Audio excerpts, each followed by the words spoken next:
Okay, today we have Ilana Sedaka. Welcome to the show. Thank Thanks you. for coming. Thank you for having me. Thank you. So I understand you are a champion Yes, in fi- figure figure skating. skating event. Tell us Yes. about it. So I grew up in Long Island, and in 2002, the Olympic gold medalist was Sarah Hughes. She grew up in the same hometown as me. And at that age, I was very young. So a lot of the moms put their kids into ice skating, and I excelled very fast. My first competition, I was 7 and won, and then I realized this is what I wanted to do. When most kids, were just at school playing, I was practicing before school, after school. I went to my first nationals when I was in 5th grade, so around 11 or 12 years old. Amazing. At that point, I got absolutely last. I think I was like 10th place out of 10, but getting there was like the first goal, and seeing the potential of, okay, now I know I have a goal, I have driven idea of exactly what I want to do. I took the next years and got better and improved and put in the work day after day. And then the following year I got 5th place. The following year I got 3rd place. And by the time I was in high school, I won the gold medal. So got there, and Congratulations. thank you. Thank you. Wow. What age did you show interest? I started very, very young. I was 4, and at that point I didn't really know what I was doing, but I knew that I absolutely loved being on the ice, being free, being moving.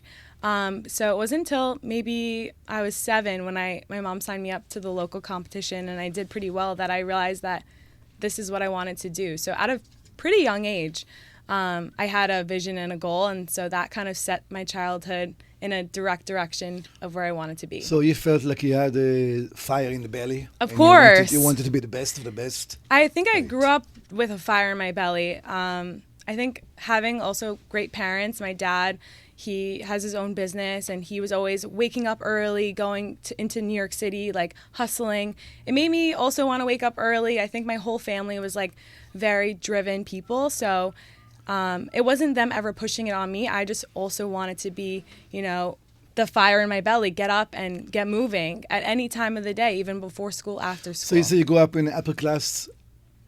I grew up in a definitely affluent community where, there was money all around me. So making sure that I wanted to also like be part of that community was so important to me, because when you see, these big mansions on the water in the hometown that I lived in, you want success, whether that's, winning something or making money. It's like that is there in your lap. So why wouldn't you want to like succeed and be there too?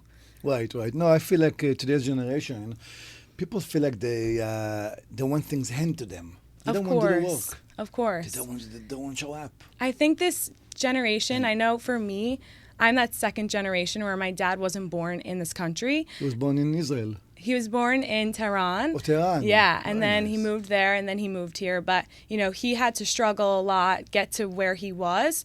And so that next generation of kids that are born here and then give in a lot, they don't really have the drive, because it's like fed to them on a silver spoon. So it's difficult, because a lot of kids these days don't have that drive, and they need to find it within themselves and have like motivation, rather than like just take whatever is given to them. And fortunately, there's like, I was also given a lot at a young age, which got me ahead maybe a little bit, but I still have my own motivation to be the best version of myself, not because my parents are helping me, but because I want to make my own like fame, my own destiny. So you feel like if you do it on your own, you feel better about it. You feel Of like you don't want to course. be given to you. Of course. It doesn't matter. Gee, my dad gave me a present, like a nice car, whatever. But at the end of the day, you want to make sure that you yourself, accomplish it on your own. Yes, that's so more self-fulfilling, because again, so many people can say, oh, well, her dad donated to this to get her there, this or that. But it's like, no one got me the gold medal. No one made me a champion besides me. If I didn't put the hard work in myself, you couldn't buy a gold medal. You have to win it yourself. You have to push yourself. How does it feel to be a champion? Obviously, it's very rewarding. It's very self-fulfilling. I remember that moment I first got on the ice for that competition, and all the nerves, but embracing all that and taking it. And there was no better feeling seeing the results, seeing my name on the first place banner. And, you know, obviously it's an amazing feeling, but there's always the next step. Just because I did that, where can I transition? How can I accomplish something else? So once I stopped competing, which I no longer compete now, I wanted to accomplish other things. So I moved down to Miami, exploring all the opportunities here, and finding that there was not much of ice skating down here. I transitioned, and now I teach Pilates, which is another fitness-oriented thing, but trying to be the best version of myself there. Now, I believe Pilates got 2 different versions of it, right? Yes. It's not just one. Yeah. Can you share with us? So there's like regular Pilates, which there's the ones on the machines Right. and the ones on the mat. And then there's Legree, which is a little bit more intense, more strength training, very good for the metabolism, very good for building muscle, toning muscle. And so the studio that I work at is based on strength training. So it's low impact, high intensity, and it does a lot of wonders. Not only girls, but guys come to my class, and I love being on the mic, giving the motivation. You know, being a person that has that fire in me, I like to express it and try to give it to other people that come to my class, hype them up, motivate them, and push themselves to the best version of themselves. You see, you want to see that. Yeah, I love it. What I like about your story that when you first started, you came 10th place, right? Yeah. 10, 9, 8. You never give up. Of course. You know, that's what a champion is. It's not about the money. It's not about, you know, it's about be able to come back. Of course. To live to come back another day. Yes. And you didn't give up. You know what? I'm gonna get it no matter what. Okay. Did you have any support system? Family, friends? Yes. They believed in you. They believed in me. Definitely my mom. You know, it was hard having a kid. Not just me, but I have 2 brothers. So, you know, me being like, I want to wake up at 6 a.m. before school. Can you drive me? Before I could drive and before everything, she put in a lot of time and effort. My dad also always supporting me, always making sure that I was in good hands with my coaches, protected, but like in the best way. Number 1 fan, he would come into the rink and like yell at me across and bang on the boards. And you know, having a good support system, having a good family, having good friends that genuinely want the best for you, and of course, like a mentor. I had Olympic coaches that went to the Olympics themselves, being the ones telling me what to do, and having people that know exactly how to get success. You want those people as your mentors. And now, turning it back, as a champion, I learned a lot, and now it's my turn to again give back. Whether it's coaching kids on the ice or coaching kids at Pilates, it really is very rewarding, and I think it's very important to give back. I always tell my audience, you want to surround yourself with winners. Of course. And as much as possible, be the stupidest man in the room. Or the stupidest woman in the room. Of course, you're not stupid, but you want to be with smarter people than you that can take you to the next level. Of course. Otherwise, what value do you bring to the table, right? Yes. And I think a lot of things, like I have a lot of knowledge in, you know, fitness or being a champion. I still have that drive and energy being around other people that, you know, for you, real estate, like being around someone who's like a champion in real estate, being in the room with you, it's like we are champions at different things, but being around that same kind of energy, we all have the same motivation, and learning from each other, right, it makes you even better and grow. So of course, being around amazing people is so important. You surround yourself with the 5 people closest to you, or the biggest reflection of who you are. And how much do you hate you know how you go to dinner with friends or whatever, somebody wants to go for dinner or whatever it is, okay, a friend or an associate, okay, and then, you know, you leave the dinner and you feel like you don't feel good about yourself. And you know what? That's something that, you know, you don't want to go with, you know. You want, when you go out with somebody, okay, when you surround yourself with people, okay, and you leave the meeting, you feel like, I feel good about myself. It makes a big difference, okay, of course, to the head, to the mind, okay, you know what? I learned something. Yeah. And I always want to surround myself with people where, like, if after I leave, I feel good about myself, not the other way around, right? Yeah, being around uplifting people is so important. There's negative is no good. Negative people, they just drain, they're energy drainers. They want to, if you're positive, they see that sometimes. Also protecting your energy, because there are people that see you being successful and they want to take you down. They want to bring you down, that negativity. So, going to dinner and then leaving being like, oh, this person talked so much negative about someone else, or they were gossiping, where is that going to take you? That conversation's really going nowhere. But if you're talking about your goals, your dreams, or maybe getting advice, being around people like that is, how you continue to grow and go up. Agreed. What advice would you give to somebody young age, like 8 years old, 9 years old, even 10 years old? They want to get going. They want to be also.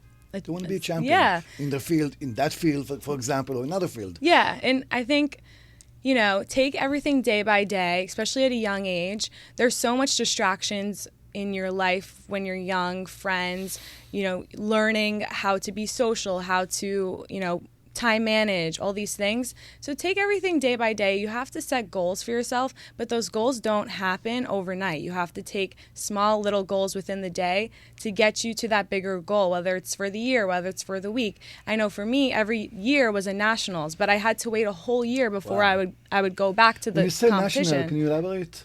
Yeah, so there was a competition every year that would happen in September, and so the whole season before I would have to qualify for that, going to different states, compete in, whether Connecticut, New York. I was in that area because I grew up in New York, so I was competing around that tri-state area, and then you'd have to qualify. They picked the top 6 girls within the East Coast, West Coast, and then the Midwest area. So there's around 18 girls that would be able to go to nationals, and then that nationals, you'd have to make final rounds, and then the top 10 people competed in the finals, and then that's where you would end up. So taking it year by year, the first year I made it to the finals, I made it to nationals, I did all of the regional competitions, and then I got last place in the finals.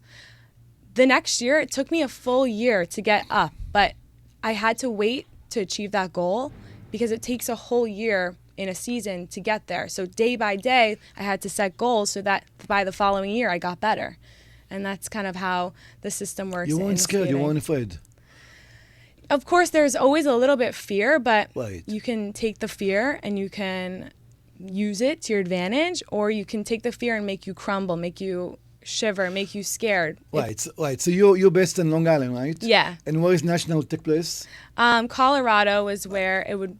Most of the time it'd be in Colorado. It depended on the year, but for Colorado, I'd have to fly all the way there. There was an altitude, so I had to breathe. I had to train my endurance. There's all these little things that go into training and becoming a champion, and it doesn't happen overnight. And you had a personal trainer, right? Of course. Throughout. Yeah. Right. Yeah, personal trainer on the ice, off the ice. I had Olympic coaches. They went to the Olympics and really trained me hard, but I had to wear an altitude mask. I had to do all these things that were very intense, but it paid off. Yeah. Right.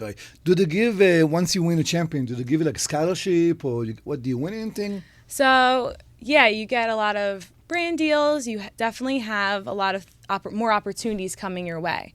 I know for me, I went to an honors college in New York City, and when I went, it was actually for academics because I also tried keeping my grades up. When you're a champion at something like sports, it makes you a better time managed person. So I was very good at, also being a good student and also being a good athlete, wanting to excel in school, wanting to excel in sports. So I went to school, went to college, full ride, New York City at Baruch College. Great. And yeah, so everything works out. Let me ask you a question, and this is something that it's outside my comfort zone, okay? How do you feel about the transgender, okay, that wants to come in, okay, and forgive me, okay, forgive my audience too, okay, but I don't think it's fair. Yeah. Somebody like you, okay, that put how many years after years, okay, don't give in, don't give up, okay? Yeah. You fall and you come back, you fall and you come back. Somebody's going to say, by the way, look at me, I'm going to yeah. Well, it's in skating, it's a big deal because they're not having swimming. Yeah. It was a big issue. In swimming, it's definitely a big issue as well. But for ice skating, these male skaters, they can do 4 rotations jumping, right? Okay. there's never been a woman to really do that besides the Russians who had a drugging scandal where they had to like take the girls and give them drugs to You're saying like, yeah, four quadruple jumps. How many do you do?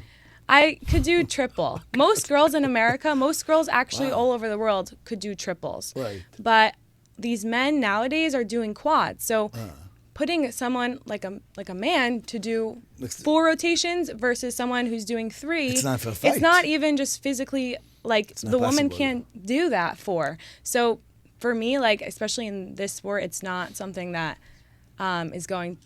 It can't happen. It can't happen. It's so not you fair. don't agree with that? No. Of course not. No. Right. It's not. It's literally physically you're putting 2 people that have different like set of what they can do and making them compete. It's not fair. There's literally physical things that men can do that women cannot do on the ice, and that's been proven by science and everything. So I mean, it's not been a problem yet in the sport. Not yet, thank God. In this sport. Yeah, in figure skating, like they don't have it. But swimming for other sports, it's definitely a little bit. It's terrible. It's really not so good. All these people, they train for so many years, okay, and it's a matter of 2 seconds. A male transgender, yeah, it coming makes in, okay, yeah, it makes no sense. Yeah, it adds extra time. They have stronger bones. They're built different. Of course, they're built different. They're built different, like physically. Right. Yeah. I think they should have their own competition. Yeah, they definitely think they should have their own competition. Right. Because like even for the special, there's a Olympics and then there's the Special Olympics. Right. They have the people that maybe have like mental problems, disabilities. They compete. They still can win, but again, it's not fair for like someone who's disabled to go against someone who is a regular athlete. I totally agree with you. So they have the Special Olympics for them. They should maybe have some sort of competition for them. Did you mention sometime you had some back injury? Yeah. So right before I competed at my final nationals in high school. What age was that? I was 16, 17-ish. Well, you don't look any older than that now. Yeah, I got really injured. I was trying so hard to land something and pushed myself probably too far because, again, I wanted to be the best version and I did whatever it took. So that ended up setting me back, and I took some time off the ice, which was not so good because you had time in the season before nationals, and I had to not put my skates on. I had to recover. So taking that time, I made sure that I was every day off the ice, still training as much as I can, physical therapy. And I learned that I had to just embrace this setback. It was going to make me stronger. I got to, you're such a champion. Thank you. Because most people, that's it, I'm out. Yeah. And like that, at that point too, like in high school, everyone's partying, everyone's social, everyone wants to go to the prom.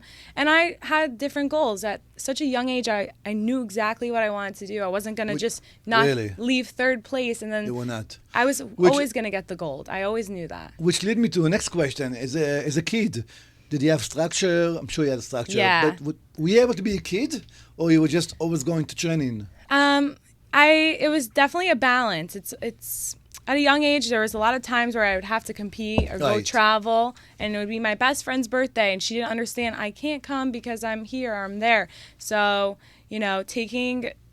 making the sacrifices in the long run. In the moment, you're sad. You can't spend time with your friend. You can't have a play date, especially at a young age. You feel like you missed out on the events. Yeah, like it definitely makes you emotionally different than your regular kid growing up. But looking back, I'm so happy I made those sacrifices because I wouldn't remember that girl's birthday party, but I do remember competing, going to travel, going with my mom, practicing every day. So yeah, it definitely made me not as social. And then once I stopped skating, I decided, okay, I'm going to be a social person. I'm going to learn all my speaking skills because, so for so long I didn't have to use my voice or use my words to communicate, and I wanted to go to college and all of that. So right. And did you have a lot of friends around you that maybe they were jealous a little bit? Definitely. Normal. It's not. It's not really. It's not. Yeah, definitely. Typical. Like it's typical for people to not understand you, like especially as someone who, they'll probably see me as like selfish, but it was really just me wanting to get my goals. So there would be girls that definitely were not nice to me at school, or like I'd come back from a competition and, you know, they'd be mean to me or not let me sit with them at the lunch table, all the little, you know, typical like school things that happen. And it can mentally affect you, but I had to get past that. Once you get past that feeling, where either way, like, there are going to be haters. Haters are there because you're doing something right. You didn't care. You had a goal in mind, and that's it. I had my goal. I knew Nothing every could day. stop me. I knew every day what I wanted to do when I woke up, and I would achieve that. And haters are there because you're doing something right. Well, but boys and boyfriends, no, it's not distraction. It's okay. Yeah, boys, you know, boys here and there, but more so like after I stopped. I didn't really have any boys when I was in my training time. I didn't have time for it. There was no time for it. Olympic. Yeah. Olympics. So Olympics happen every 4 years. And at that point in my life, after I achieved the United States gold medal, I knew that there was the chance that I could try making the team. But I was at the age where I wanted to go to school. I did want to touch into all the other things in my life, spending time with quality people, friends, having a boyfriend, doing all that. Right. So, you know, something is to give. Yeah, you have to take a balance. At the end of the day, I took so much of the weight when I was young, like sacrificed a lot in my childhood, that, you know, balancing it out now, like when I was living in New York, I would, you know, go out, have fun, be young, enjoy my youth, and it was a goal, but honestly, I knew that there had to be some point where I had to transition and work on something else and find a goal somewhere else. And that was also, you know, my goal also was to become more social. Right after I won my gold medal, what was else for me? Yeah, Olympics, or, you know, also just being normal, being myself, enjoying, growing my you had to put a break at some time. Yeah. Right? But your parents or your trainer did not push you. Yeah. That's the next Olympic medal, right? Yeah, I'm sure they did. Of course they wanted to. Right. And it was like an opportunity, but also meant that I probably couldn't go to college and I couldn't, you know, do the things that I wanted to do. And that was my sacrifice. Looking back, I don't regret it, because I wouldn't be the person I am today without, you know. I moved to New York City and got to experience all of the fun of New York City, but then COVID happened, and now I'm here in Miami. So if all that didn't happen, I probably wouldn't be living here, the best city in the world, and no regrets. No regrets. How many locations do you have now? What you doing? One location? Yeah, at the Pilates studio, I'm teaching at Midtown Miami. They have one in Brickell. They have one in Sunset Harbor, which is in Miami Beach. They just opened. But the studios are everywhere. They have them in New York. They have them in California. They're expanding all over the United States. But you want one place, right? Yeah, I teach here in Miami. Right. So building a community, building client base. They know me from skating. They come because I'm a good motivation. I'm a good role model, being a good role model for people and hoping that, you know, they work on themselves and I can just be like a little bit of a good energy in their life to help them be the best version. Where do you see yourself in the next 10 years? In the next 10 years, I definitely see myself still staying in Florida. I picked the coldest. Miami, right? Yeah, Miami. I picked the coldest sport, so after some time I was over the cold and wanted to be somewhere warm. Definitely here. Definitely probably getting married, having some kids, but also still doing everything that I love. You know, even when you get married, you have kids, it's so important that you still have things that make you happy inside. Kids, family should always make you happy as well, but doing like the little things that, you know, keep you. And for me, like that means once a week, twice a week, maybe going skating still, coaching little kids, like being a good role model for them. I see myself just continue to grow, maybe have a business or two, clients, like self-training, coaching. Would you see yourself coaching as a ice skating? Yeah, definitely.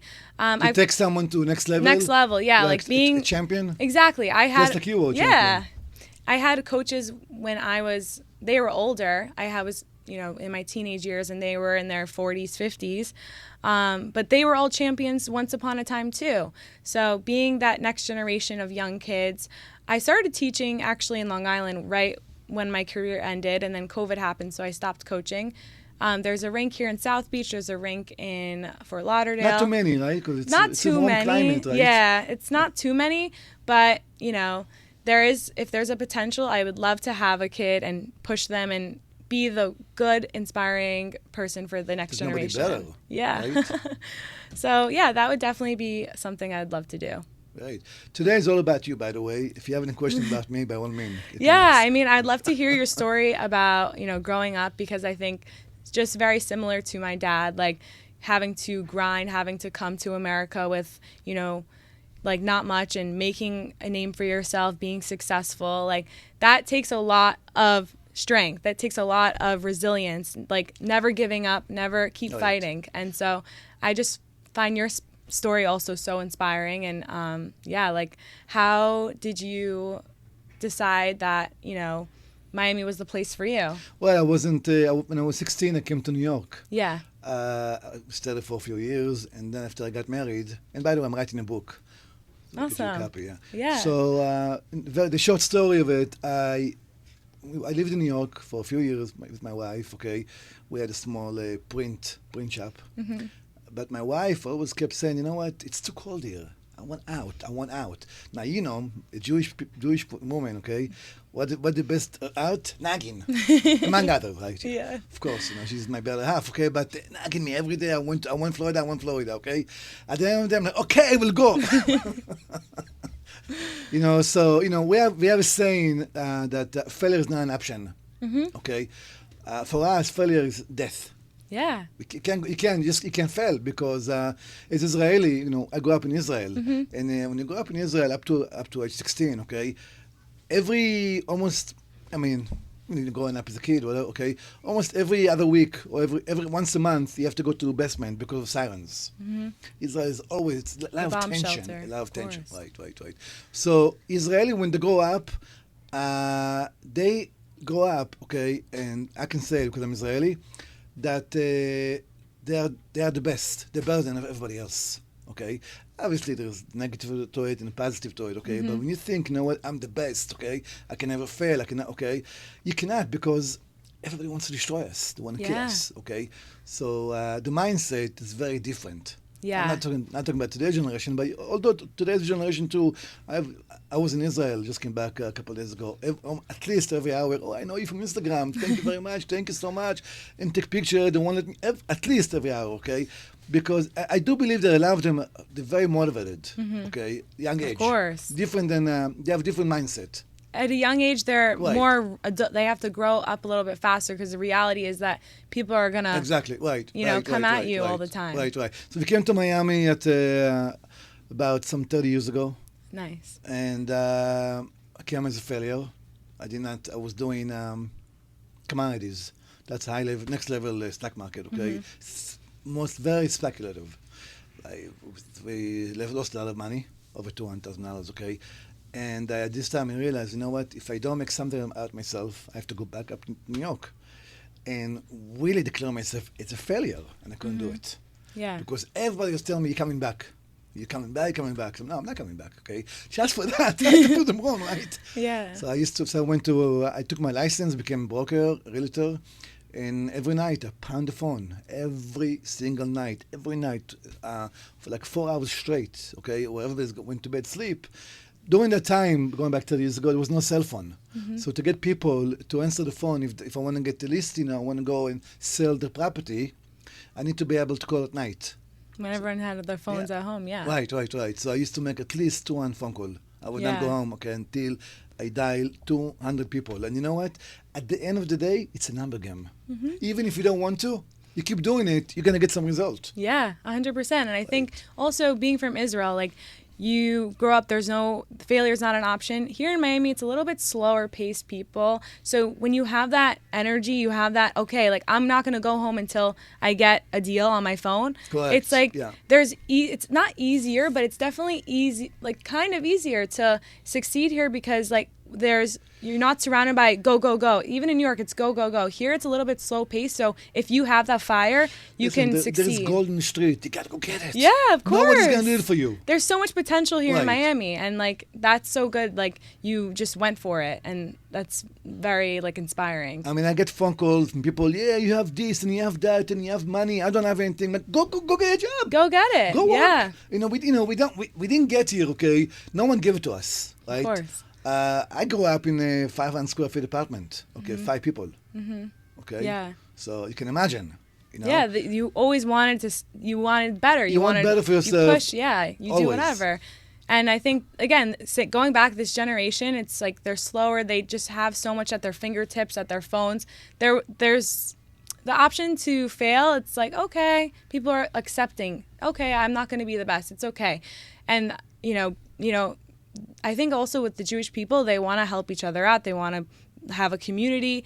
Israelis especially, they have like fire under them at a young age, always like, whether it's like enlisting the IDF, going like, just they're very I feel like strong they have a point people. they have to prove. Of course. Right? And they go after everything, and that's why I love them. I have so many amazing Israeli friends.